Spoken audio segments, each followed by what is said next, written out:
ওই রফিক নিয়ে এসো তাকে, বিরাট করে ফাংশন করো, পাড়ার লোকদের আনন্দ দাও, চেঞ্জ ক্রিয়েট করো, যা টাকা লাগে আমি দেবো। তবে ভাই আমার পাখির খাঁচাটিকে বাঁচে। আপনার সিম্বলটা খুব সিম্বলিক হয়েছে স্যার। তাহলে তোমাদের একটা জিপ দিচ্ছি, ট্যাঙ্ক ভর্তি পেট্রোল থাকবে, তোমরা তাহলে ভোট ক্যানভাসের জন্য বেরিয়ে পড়ো।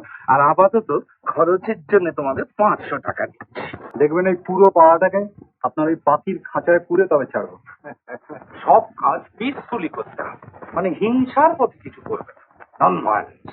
আমি নন ভায়োলেন্সে বিশ্বাস করি। তাহলে কাজ শুরু করে দাও, সেই সঙ্গে খাও দাও, কি করো, ফাংশন করো, জীবনকে এনজয় করো। কিন্তু ওই কলা বাগানে সেই চেনো না কি যেন নাম, আরে কি নামটা তাই বলো না। হরি চক্রবর্তী। আমার সঙ্গে পাল্লা দিতে আসে একটা টাই হার্ট ক্রিমিনাল। ওই চেনো যদি আমার ভোট ভাঙাতে চায় অথবা কোন রকম গোলমালের চেষ্টা করে, তখন আর নন ভায়োলেন্সে বিশ্বাস করো না। ইও শেষ করে তারপর দেখা যাবে।